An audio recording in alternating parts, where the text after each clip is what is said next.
and Footwork. Hence why I've got an extract from Alfred Hutton's Cold Steel up on the screen. Although this is a freely distributed PDF rather than one of the books that that you can purchase online. So I guess given that this was nicked, we could call it a Cold Steel, spelled S-T-E-A-L. And that pun sounded a lot better in my head. But anyway, so we're going to be talking about both distance and footwork. And the reason that I teach these together is that I find unless you have something to do with footwork, it just becomes this kind of weird disembodied exercise where you end up walking around a hall without your head bobbing up and down, in sort of perfect, almost ballet-like precision, but you don't. It doesn't actually teach you anything or kind of add anything to your fencing.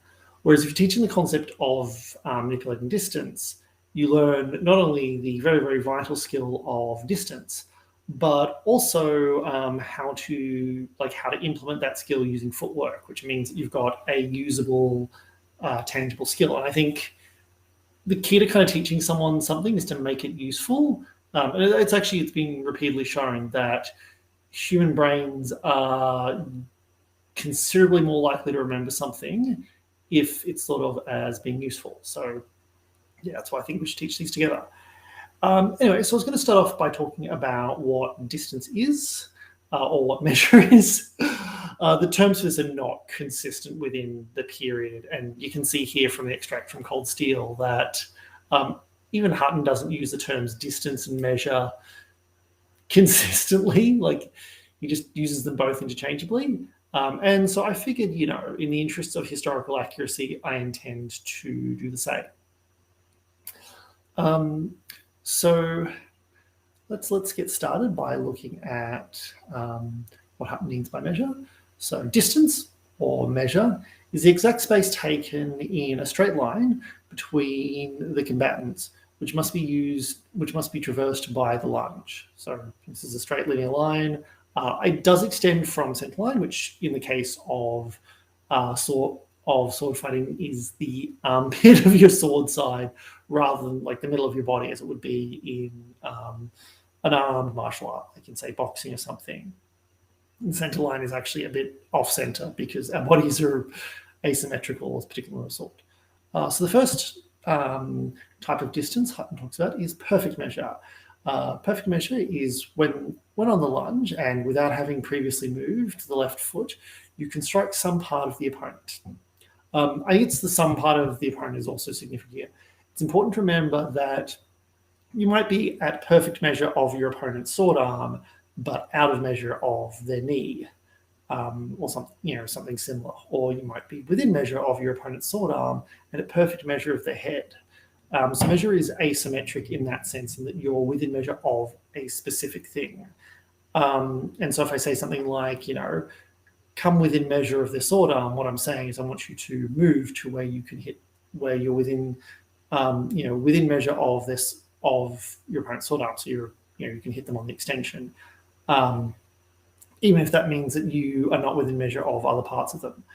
Conversely, with measure being asymmetric, you can be, say, at perfect measure of an opponent who is out of measure of you because you've got a longer lunge, or you can be within measure of opponent, within measure of your opponent, or or within your opponent's measure, within your opponent's extension distance, whilst you're still only at perfect measure of them because they're taller than you and they've got a longer weapon. So don't fall into the trap of going, oh, well, I'm at lunge distance, so my opponent is at lunge distance. And also remember that in terms of manipulating distance, one of your goals is to utilize asymmetric measure to win in some way. That can be getting close enough to hit your opponent quicker than they can react. That can be being out of range of your opponent so that they overextend. That can be, so close that you can grapple, whatever your goals are. The point is this measure is asymmetric. So when Hutton's talking about perfect measure, what he's talking about is this distance where I am at a lunge. Extend, lunge, and hit. the lunge being sort of the staple footwork for the 19th century. Actually, let's actually look at that footwork. So we are looking at footwork today. So let's look at how to lunge just quickly. So I talk about this in most of my lessons, but we're covering footwork tonight, so I'm going to cover in detail here.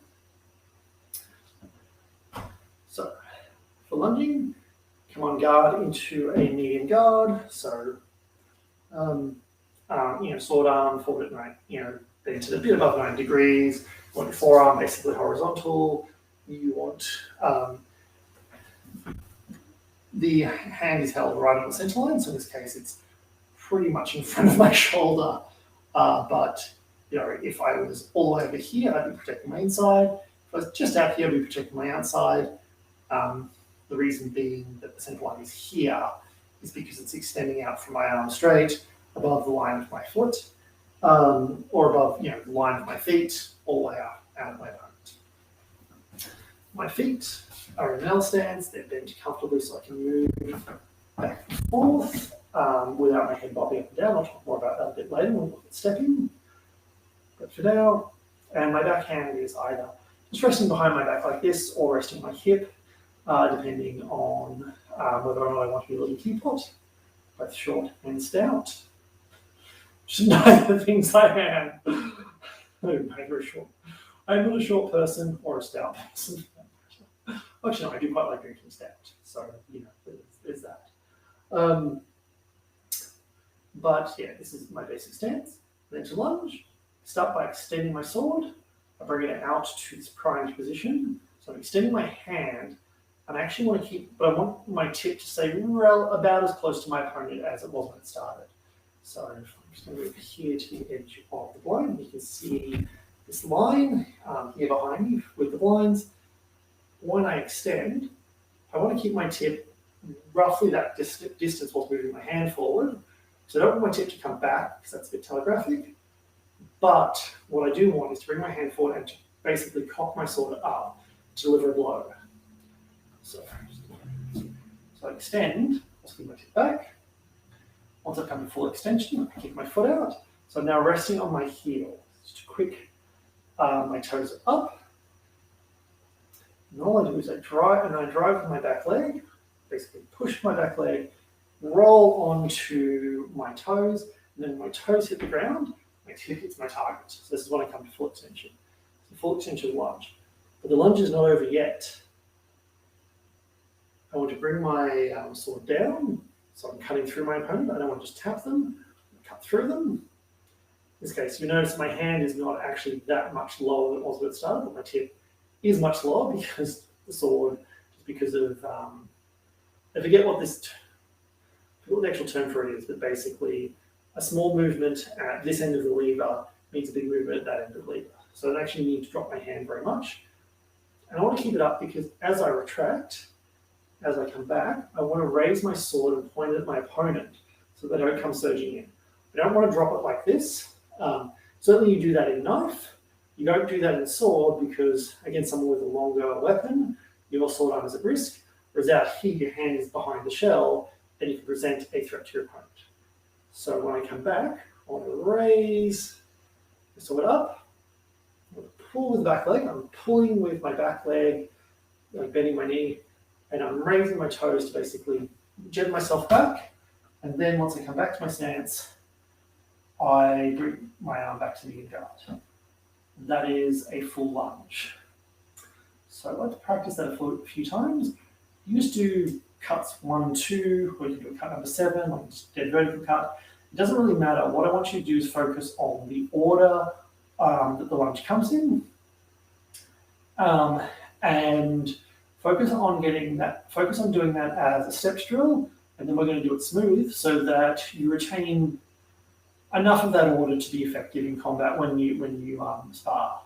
I think it's important to remember as well, drilling is not sparring and sparring is not fighting. What I mean by that is the way I get you to do something in a drill is not necessarily the literal exact way it is to be done when you're bouting, but rather it is an order of operation that will teach you good habits for when you're bouting. So don't look necessarily for like pure literal translation from every aspect, because you're not necessarily going to get it in the dynamic environment. Instead, what you should be looking at is whether or not what you're doing is accomplishing your goals. And if you're getting counter hit, then you need to work on your extension. If your lunge is overly committed, then you need to look at how you're rolling onto your feet and or how you're positioning your foot when you come back. If you're not recovering fast enough, then you need to look at how you're pulling your back leg, things like that. But if you are accomplishing those things, even if what you're doing doesn't look like the way it looks when you're drilling, that's okay. Right. So let's practice that a few times. Extend, kick, lunge, retract. Extend, kick, lunge, retract. Extend, kick, lunge, retract. Extend, kick, lunge, retract. Incidentally, the reason why we want to extend first, and this seems a bit counterintuitive because a lot of people when you want to keep your arm cocked and deliver everything in a powerful, get almost like a punch-like movement. And the answer is no, I want to extend. The lunge gives me more than enough power to cut someone up with a sword. And if I extend, what I can do is get my sword out in front of me so I can smother my opponent's sword, and I can also protect myself as I go. So to show you that from the front, when I lunge, my sword is covering me. I'll show you a slightly shiny weapon. See how when I do this, my hand, I'm basically adopting the same position as I would for a parry. Get forward, I bring my sword out to cover myself against the most likely counterattack. And then as I come in on my lunge, I'm covered. I'm basically smothering my opponent so that they can't counter hit me, so that their best reaction is actually to parry, which is what I want, or what I really want is to hit them. But in terms of what is reasonable to expect, just reaching out, and smacking my opponent, or like reaching out and hit and swing my opponent, smothering their sword, so that they have to parry. Rather than counter hit me. It's still pretty good. So it means I'm not getting counter hit, and then I can take advantage of that by using counter riposte or some other tactic. It's all in the metagame. Cool. So now let's look at the lunge as a smooth movement. So I'm going to call lunge. I want you to do the same order of movement that you did before, the extend, kick, lunge, retract. But I want you to focus on doing it all smoothly. So I don't want you to, obviously don't do it all at the same time, especially because lunging and retracting at the same time would be a philosophical nightmare. I don't even know how you do that. How do you go in two opposite directions at once? But what I do want you to do is focus on chaining things. So you extend, kick, lunge, retract. And your goal is to do it smoothly so that your body is always moving. Also, your sword hand is always moving forward until you reach full extension, and then moving smoothly back. So there's my sword hand. I was a bit sloppy because I was concentrating on teaching, but the idea, my sword hand never really stops moving until the lunge is completed. It moves all the way out and all the way back. And the point where I can't extend, or I can't get any more forward movement out of extension, is the point where I start lunging. So I actually have to kick probably at not quite full extension to make that work. So, are you ready? Lunge, lunge, lunge, lunge, lunge, lunge, lunge, lunge, lunge, lunge, and yeah, I'll do this before I damage my door anymore. That's fine, it's not. Right, cool. So it's all well and good to know how to reach or like how to lunge at perfect measure. It's another thing to be able to measure it. And this should be one of your goals as a fencer, should be to be able to judge where your perfect measure is, really without actually needing to check. So, you can do range finding attacks in Sabre, or epee, or even longsword to some degree, where in the same way as in boxing you throw jabs, it's kind of a rangefinder. But you also don't want to rely on that. You want to be able to just judge by sight. So when I come on guard and I move to here, I know that I can reach out and touch my wall. Because I've practiced this and I'm familiar with what my lunge distance is. So let's look at a way that you can gauge that. So what I want you to do is, in your training space, pick a wall or a target where you've got a lot that you can touch, where you've got a lot of space behind you. So obviously I have quite a small apartment, so I have a lot of space behind me. But what I want to be able to do with this drill is move and move back. I want to be able to move back and forth to bring myself in and out of distance. Then, once you're in that position, I want you to come to your wall. I want you to move to extension. And I want you to lunge backwards, come to the lunge position. So this is roughly my lunge. And from there, retract.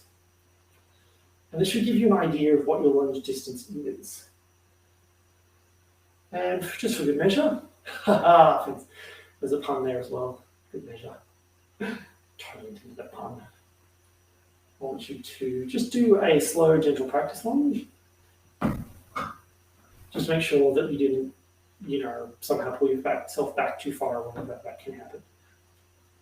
Cool. Once you've got that measurement, move back to the wall, move slightly towards the camera because your fencing bag is in the way.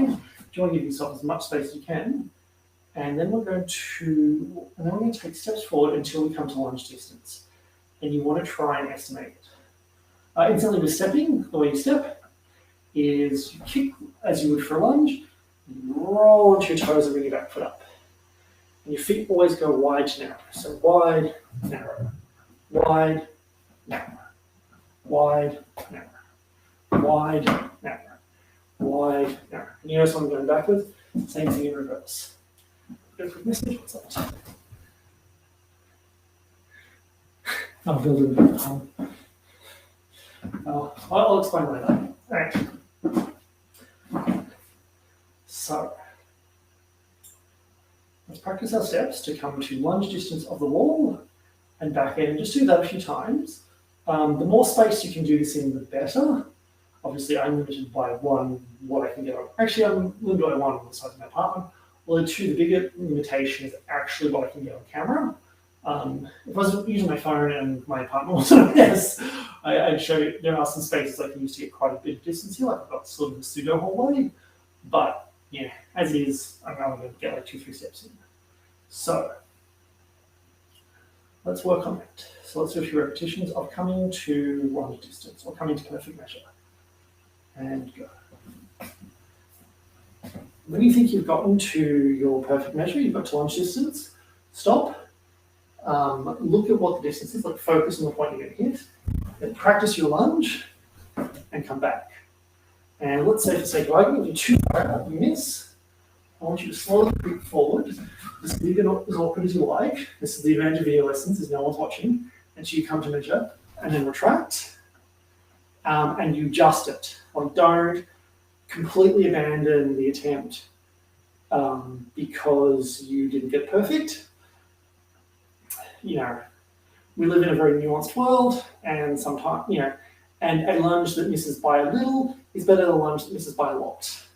Or vice versa, if you're say too close, like you're like, oh wow, I'm almost reaching the extension, I can lunge way longer than this. Adjust it so you're further out. So make that adjustment after your lunge if you miss, and then try again, because that's making that adjustment is going to help you get it better and better each time. So let's just do a few repetitions of that. So walking to lunge distance. I don't know how long it's going to take you to get to lunge distance, because I don't know how big your training area is. And the first time I did this, when I did it by numbers, everyone complained that I didn't have enough time because I was in a big giant hall and they were in various sizes of room. So I'm just going to have to do it in their own time. But we're all adults here, so I'm sure we can manage. And once more for luck. And back to God. All right.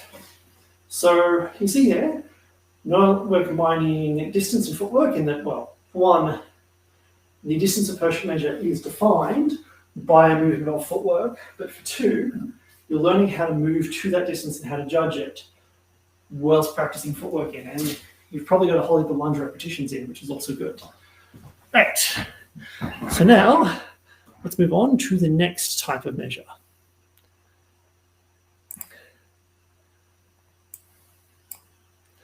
So we then have out of measure. Out of measure is when it is necessary to advance at least one step in order to be near enough to touch the adversary. So, whereas I think the implication of perfect measure is pretty obvious. This is where you start the fight from. This is where you go back to whenever you're not doing anything. This is basically your safe fighting distance. This is the distance you're going to get to, which is why it's perfect measure, because it's, it's what you do. Out of measure, on the other hand,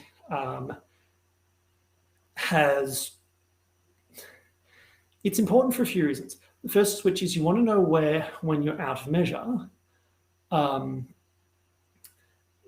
particularly when you're out of measure of your opponent, because you want to know when you're safe to do things like change guards, maybe go to a resting guard and take some breathing room.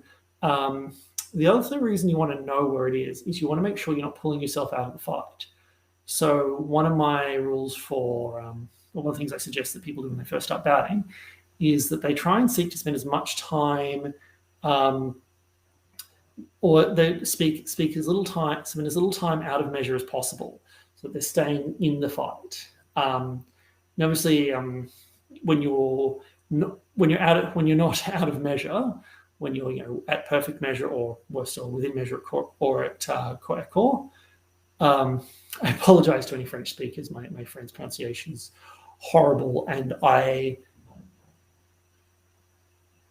people have been criticizing me about it for as long as I've been doing Hutton, and I still haven't made any effort to get any better. So, don't hold that hope. But yeah, when you're out of measure, it's safe to kind of observe your opponent a bit. Whereas when you're at perfect measure or closer, you need to have a plan of what you're doing, of what you're going to do. You need to have something that you're doing.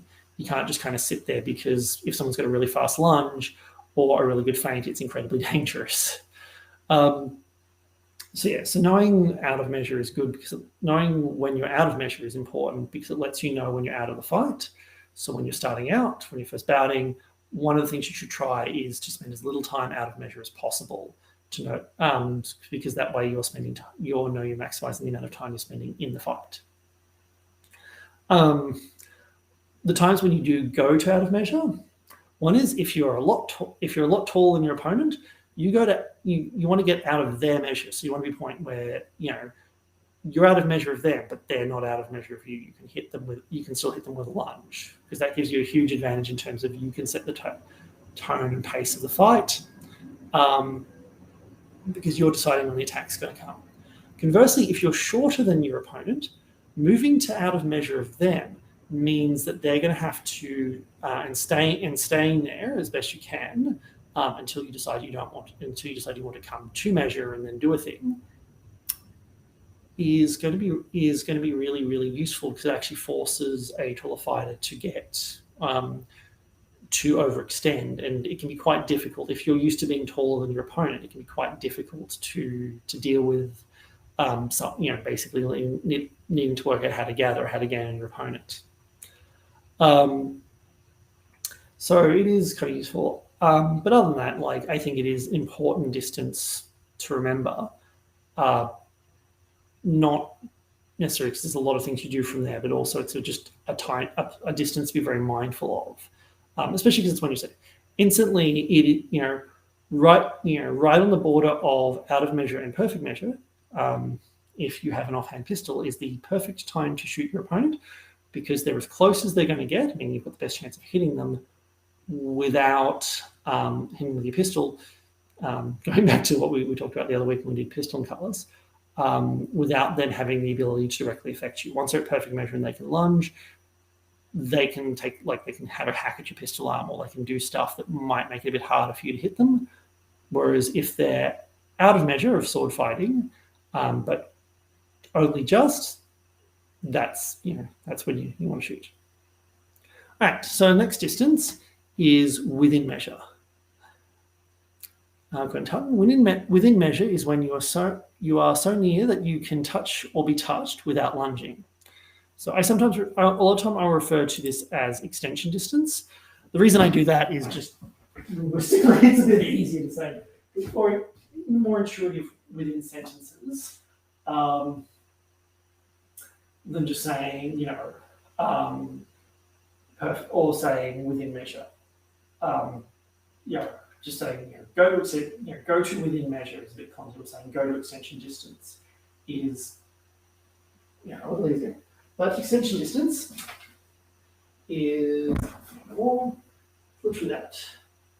The reason why knowing this distance is really, really important is because at this distance, I can hit really quick. My movement will come so fast that a person can't reliably defend. And if we're in, say, medium guard, and we're just sitting here in our medium guard, we've not closed any lines, we can attack on any line, our opponent's in a medium guard, whoever goes first and cuts first is probably going to win, or at the very least going to cause a double, because you can't reliably defend, or you can't reliably see a blow coming. There are ways around that, obviously. If you've formed an engagement, you force them to make a bigger movement, you can kind of deal with it that way, although that's not great with when we're dealing very lightsaber. But there are things you can do. There are ways you can be within measure for more than just a split second and still be safe-ish, safe as you are in a sword fight. But generally, being within measure is being in danger. There's a problem with that, namely that namely that you have to come within measure of your opponent to hit them most of the time. When I talk about using distance to advantage, like say we've got our knife, with knife, getting to yourself to a point where you're within measure of your opponent, but they're not within measure of you, or you're within measure of just each other's knife hands, is really, really important because you've got absolutely no protection in the weapon. If you try to come to within measure of someone's head, they're going to thrust as you come in or attack as you come in and hit you. So you want to be very, very mindful of when you're at extension distance, particularly when you're using a knife, but with really any weapon. So let's practice that. Let's practice that. What we're going to do is move is the same drill we did before, but rather than lunging, we're just going to come to extension distance. So I want you to just walk up to your wall or your target, set the sword there, make sure you're in your stance, come back to guard, and then forward up. And what I want you to do this time is we're also going to focus on improving our steps so that we're improving our footwork at the same time as we're improving our distance. So what I want you to focus on is keeping your knees bent. If you're like me and you can see yourself in a computer screen, but more to the point, you've got something you can measure behind you. I find a really useful guide to whether or not your footwork is overcommitted is if your head is bobbing up and forth. If you've got a nice, smooth kind of footwork where your head is maybe moving back and forth. It's not bobbing up and down. Within reason, a little bit of up and down is okay. That's a good sign that you've got enough bend in your knees and move quickly, explosively. If, however, your head is bobbing up and down, because you're very, very straight and upright, it means you're either moving like, those drinky birds used to be popular in novelty shops, like they used to bob up and down. Don't move like one of those drinky birds are not very good fences. Or alternatively, if your head's bobbing up and down, it's a sign that you're bending your knees to move explosively and then coming back up. Neither of which are good movement. You want to start low and move with very, very quick, deliberate steps. Small, quick, deliberate steps. In fact, when you're stepping, particularly when you're stepping in a sword fight, you'll move quicker and be able to make up speed and time on your opponent much better if you make a lot of very small steps rather than really big committed movements. Obviously there are times when having a big explosive lunge is really helpful, like, just being able to lunge from all the way across the room is good if you're an Olympic fencer. But in 19th century British fencing, and actually not just British, the Italians were a bit different. I think the French actually had a more restrained lunge, much like the British. But in those sorts of fencing where you're not reliably on floorboards or a piste, you might be on grass, you might be on gravel, you're on wood chips, like almost over the weekend, then you want to have a more restrained lunge so that you're more stable. And it's kind of the same with your footwork. You want short, quick, deliberate steps because that gives you more opportunity to maneuver. So what we're going to do is we're going to start by coming into extension distance of our target. Just adjust as you need. Try and make sure you're standing upright, like you don't want your body to move when you go between your extension and your stance. Because you don't want to get to habit of leaning to reach extension, because that will mean you're not judging distance correctly. Over here, let's move back, and just our own time, moving back and forward until we come to extension distance of our target of the wall. Let's move back. Let's do that a few times, just to practice it. And again, if you get it wrong, like let's say for the sake of argument, you come too close, you're like, I'm really close. Adjust till it's right. Adjust it till it's right. Come back to guard and try again. Don't, go, I screwed it up and abandon the whole effort. Because the way you get good at things is you do something, you adjust for your mistakes, and you practice adjusting for your mistakes until you can adjust so seamlessly it doesn't seem like you're making mistakes. But you're still making mistakes, it's just that they're not noticeable because you're adjusting too quickly. Well, at least that's my philosophy. Right, cool. So now we've done that drill a few times. One way you can spice it up, I'm going to, is by changing up your weapons. And I think even if you're a single weapon fighter, even if you just decide that you like saber, because saber is awesome, and you've got your favorite saber, you've got one saber that is your perfect favorite saber that works really well for you, and you don't need any other sabers, whatever. It's still useful to do this drill with other weapons because it teaches you to judge variance in distance, which when you're not got a training partner to train with, is the best way to learn how to judge how far someone else can reach. Because as much as you need to learn to judge your own distance, you also need to learn how to instinctively tell if you're in distance of an opponent. So, same deal, we get in this case I'm just going to use a bowie knife. If you want to do a weapon that is just really, really good for pretty much every other weapon, in terms of developing your footwork and also your reflexes and your measurement of distance, do some knife. Get a knife. Don't cop out and get like a renaissance or a dagger or a big basket lily type thing that you can parry with. Get a knife with absolutely minimal, no protection included hilt, and do some knife fighting because that will make your footwork and distance drastically stronger. In fact, if we give one piece of advice on how to improve your footwork, it's do knife. So, same deal here. I'm just going to move up. Well, come to extension. Come to this distance and find your distance again with a new weapon. Come back to guard and sneak all the way back and all the way forward. So we're just going to do that a few times. If you only have the one weapon, then if you only have one weapon around, or one up, and you don't have an object you can use, you can also just use your fist. Come up and just throw a punch basically. So yeah, And this drill is really, this variance drill again is really good for building control of distance and building your ability of judgment. And also, since we're all training solo right now, and particularly those of us in Sydney, we have no option, but we don't really have many other options other than to train solo. This is probably the closest you can come to learning how to judge variance and distance. Right, cool. So now let's look at Hutton's final distance.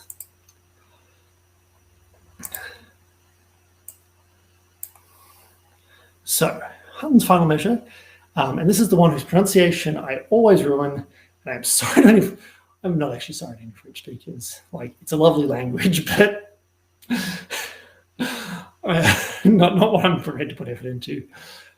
I blame my year 7 French teacher. She was uninspiring. All right, so last one is corps à corps, or as I like to pronounce it, corpse a corpse, just to be really Australian. You know, corpse a corpse, mate. You know, smack him with your tinny at corpse a corpse. I also can't really do that. It's part of being Australian. I can't really do a good proper Australian accent, or proper broad accent. I'm just far too poncy. All right, so corps à corps is when the combatants have come so close together that it's possible for them to grapple with each other. So this is a very important distance to know, not just because grappling is awesome and fun and you should all do it, but also because one of the times where you reach corps à corps is when you can't get out of perfect measure. You can't get away from within measure. You can't get out of extension distance by moving backwards. So if I extend and my opponent is here, they can take a full step back and still be within range of my extension distance. They've come too close to use distance to create safety. They can't, they can still, they're still in a distance where I can hit them very quickly. And certain people will even parry a slight step forward to come to that distance for their riposte. So they've got more time within measure on their riposte, just to get that extra advantage of being able to hit your opponent really quickly without them being able to get away. It's another one, talking about getting away. Well, the primary way is you defend against being within measure after you've thrown a lunge, is you move back. Basically, you get out as quick as you got in, as a way of basically meaning that your opponent has to take a little bit more time to riposte you. But if your opponent has come so close that moving back still gets them, is still within measure, then that's pretty much one of the signs that they're at corps à corps. Well, they're corps à corps until they move backward, and then until they move backward. Once they move backward, they're just in extension distance. They're just still within measure. So that's one of the signs you're at corps à corps, and that's a very important one because people get too close and then can't defend, and then don't retreat enough and get hit. The other sign is when you can reach out and touch your opponent with your offhand. So if I'm here, reach out and touch my opponent with my offhand with probably, I'm turning my hips a little just because it's difficult not to, but really with just the extension of my offhand, that's another sign, that's the other criteria for being at corps à corps. And I maintain that really you need both in order to properly consider grapple distance. But the reason why this is important is this is the point where the game changes. Because when we're at this distance, the normal rule of move back, attack or move in and out to fight goes away, and wrestling and grappling becomes a thing. And the closer I get, the more this becomes a wrestling match as opposed to a sword fight. So, obviously, if I'm out here at extension distance, I'll grab my opponent's sword. It's still mostly a sword fight. If, on the other hand, I've moved so close that I'm touching, that like heads and chests and things are touching, then it's pretty wrestling. Also, as just as a note, within the old sword club, when we're doing bouting, that's usually the point where we stop, because a sword, or if we're bouting with swords, that's where a sword fight is becoming a wrestling match. So you pause bouting, separate.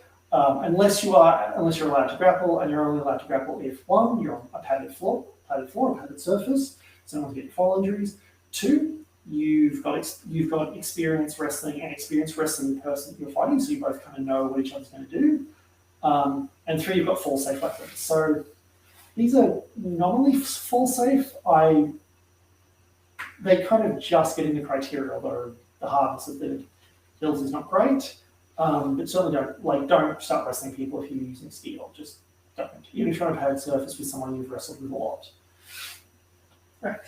So the reason why I think Hutton doesn't really make a distinction between where I can reach out and grab someone and when I've got them in I've got an underhook on the sword side, and just kicking the shins, is because for the purposes of fighting, it doesn't really matter, because that's the important thing is knowing when you make the mental switch to grapple time. So the way we learn this distance, learn to judge this distance, is exactly the same as the way we learn to judge all the other distances. We go up to my nice happy wall, I reach out and touch it, I make adjustments, whatever, I come back to guard. In this case I'm going to have to leave my sword in resting guard because I'm so close. I can't actually see it.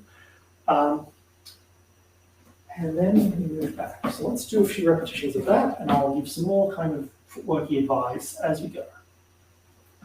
So just moving all the way forward to we're at reach out distance and touch, and all the way back. And I've found people say that, with this distance, that they don't want to have to learn it, or they think they're like, why would I need to learn it if I never want to grapple? Or for one, just because you don't want to grapple doesn't mean your opponent doesn't want to grapple. And a sword fight is defined by two people with competing ideas of what they want the outcome to be. You both want to win, they can't both win. So, instead they're fighting. And if you don't, just because you don't want to grapple, doesn't mean your opponent won't. And if you really don't want to grapple, and your opponent knows it, they're going to make you grapple, if it's legal in the batting system that you're doing.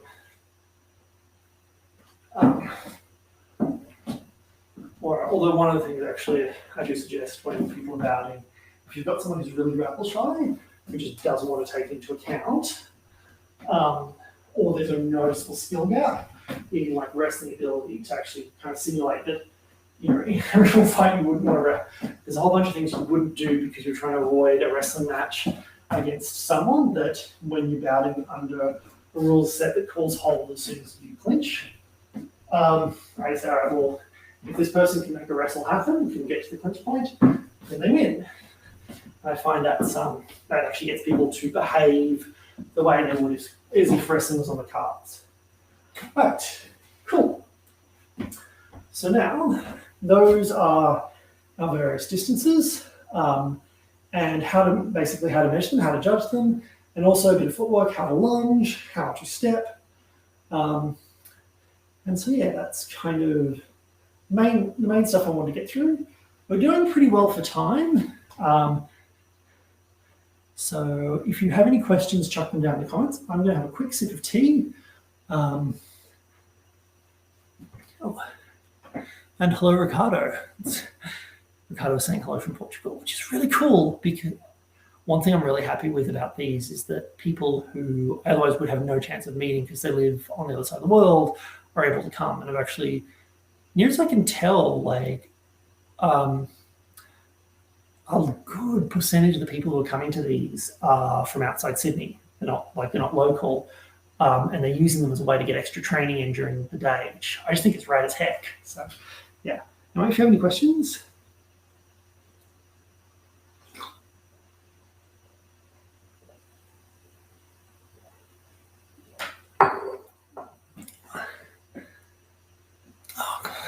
Oh, awesome. Oh, thank you. Well, thank you. You didn't really appreciate that. Cool. So we're not done yet, though. So one one thing that I sort of said before is you can do this with any weapon, and it's a good idea to do. And those of you who might have noticed that there's multiple weapons sitting behind me. There's my boffer cutlass, there's my knife, trusty saber, or sabery cutlass thing, infantry saber, I don't know. It's not quite as long or as heavy as a cavalry saber, but it's not quite as short as a cutlass, so I'm just going to call it, I don't know, infantry saber / cutlass, whatever. I like it, it's mine, it makes me happy. And then, of course, there's everyone's favourite weapon, the longsword. I was going to bust out my rapier for this because I did mention it in the promo, and then I realised that with the length of my rapier, I really wouldn't be able to do a distance drill demonstration with it. Might just show you anyway. Mostly because I just want to show off the weapons I have. In fact, that is one thing I missed from my old place in Lure. One of the big things I missed from my old place in Lure, certainly doing these when I was a Lure, was that people could see my sword collection in the background, whereas here it's not. I have to remodel and set my living room up in a way that is not very well suited to living. But yeah, you can see with my rapier, I am. So if I reach out and I come to lunge, I am a half step away from being my fencing bag, and basically just being too fast. So yeah, as much as it is really cool to do work with this thing, to practice with this thing, even though I'm a rubbish rapier fencer, it's still really good for demonstration purposes in here. But yeah, one thing I do suggest, if you can do the drills with a bunch of different weapons. So I've got a few comments. Let's have a look.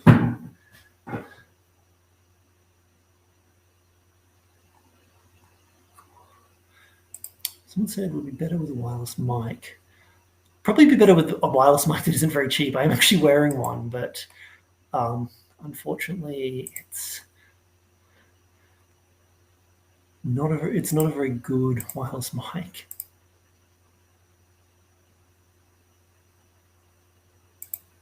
So yeah, that's probably looking at question. When someone like in India would have practiced with towels, etc., in Indian style, they have much relearning to do when practicing with English saber. No, I don't know a lot about Indian sword fighting, and I don't want to I don't want to represent myself as an expert in a system I know very little about, because I see enough of that in the human world already. Especially given the racial implications of a very, very white person who does British saber, talking from a position of ignorance about Indian weapons. But what I will say is, based on my observation, or based on historical sources, based on the commentary of the British themselves, as far as they were concerned, the Indians didn't really need to be taught how to sword fight when they joined up the armies of the British East India Company, or later basically the British regiments that were raised in India themselves. As far as they're concerned, the Indians didn't need to learn how to sword fight. They already knew, because they learned to sword fight within the community.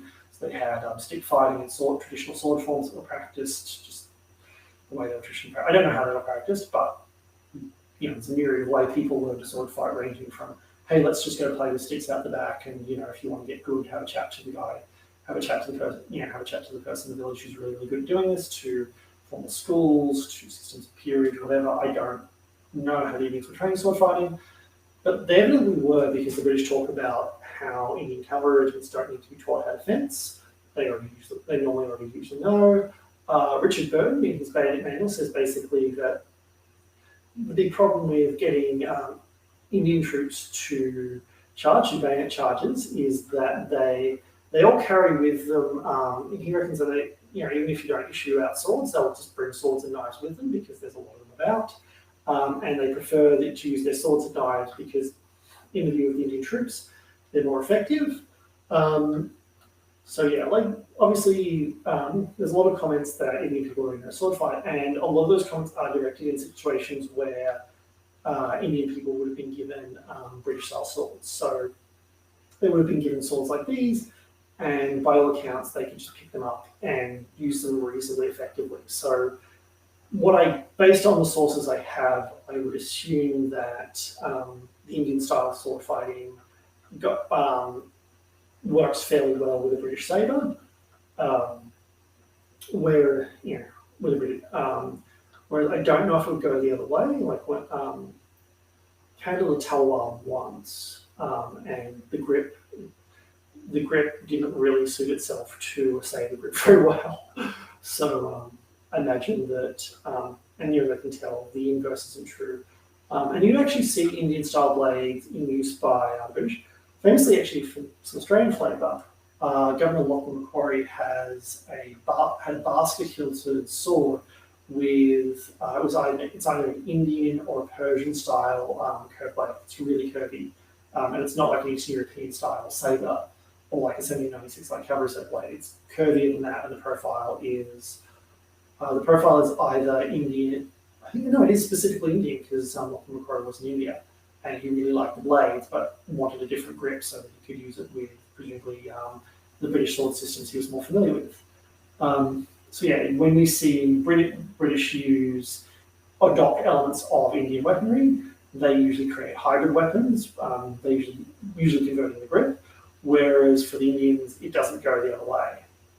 There are plenty of depictions of Indian soldiers from the period with British weapons. So but there's also a lot of sources of indicating that Indian soldiers are perfectly capable of bringing along Indian weapons into the field, because Burton complains about them doing it. So yeah, based on that, I would assume that someone who's proficient in Indian forms of sword fighting would be able to pick up a British style sword and use it no problem. I hope that answers your question. So yeah, basically, very, very wouldn't need too much, if any, relearning. Cool. So, I guess the thing I was saying before,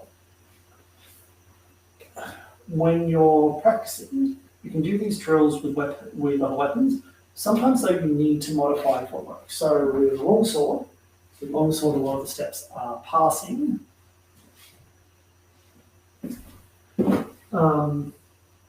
Rather than lunges. In fact, the only longsword system I know of that has lunges is Hutton's 19th century longswords. Actually, no, Hutton's longsword system doesn't have it. It's his great stick that has it, and he says the great stick is basically a longsword, so you can use a longsword with these techniques. And I think the great stick system is a bit more comprehensive, so it's a bit in terms of technique, and also it suits me as a lunge fence quite well.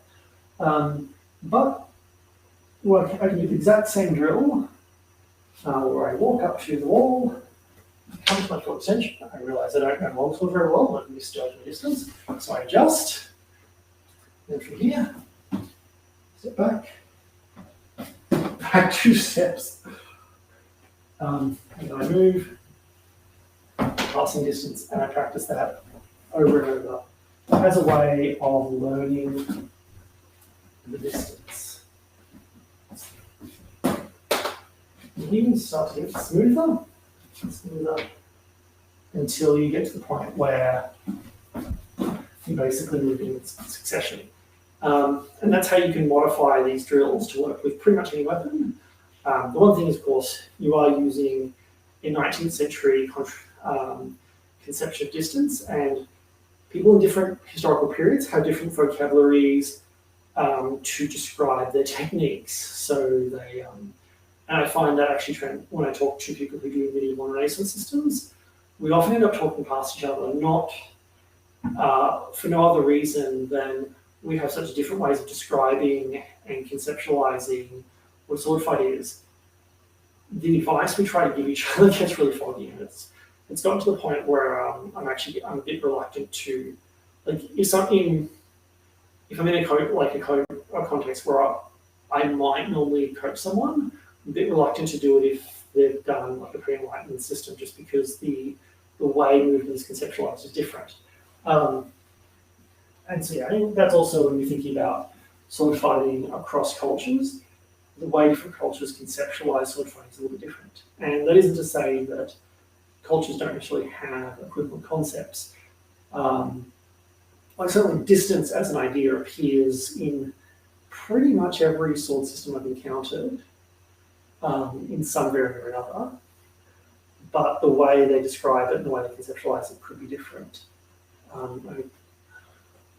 was going to look up the kendo concept of distance, like a measure performance, and I forgot, but the way of describing it is a little bit different because it's relative. It's very, very relative to the technique you use, because kendo has a quite small technique set. It's really interesting.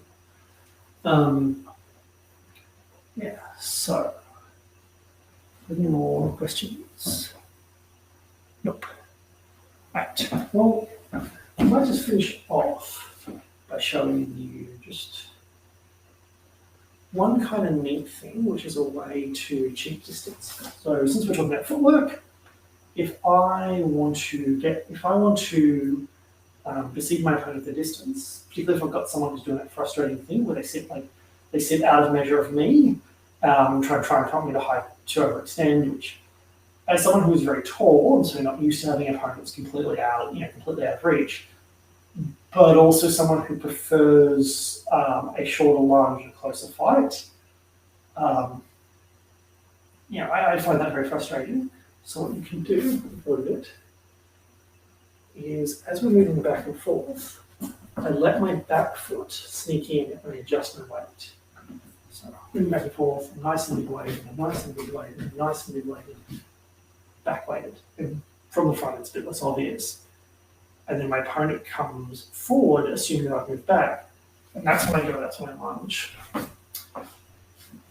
And this is fairly, it seems very obvious from the side, but, if I'm doing it from the front, it looks like I moved back. That last step, looked like I didn't actually move my back foot back. I adjusted my front foot a bit to help with the illusion, but particularly when you're also worried about a blade, it's not always as noticeable. And that's kind of that's one of my distancey tricks, my sneaky distancey tricks. And that's also one that gets used against me a lot. In fact, I first learned it by people using it on me, which was just kind of cool. So that's pretty much our lesson for this evening. So finish up now, unless anyone has any more questions, in which case you've got a few seconds to ask. But we are going to be meeting up after this on Zoom, so I'll launch that in just a moment.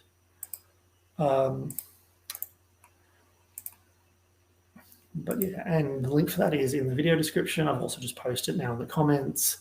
It's in the event description if you're on Facebook. So yeah, just come along, have a chat, join the fun. The other thing is, if you enjoyed this and want to help us continue to make more of them, if you could spare a bit of money, that would be nice. So we are asking for just small donations. Obviously, these are going to continue to be free for as long as I can keep doing them.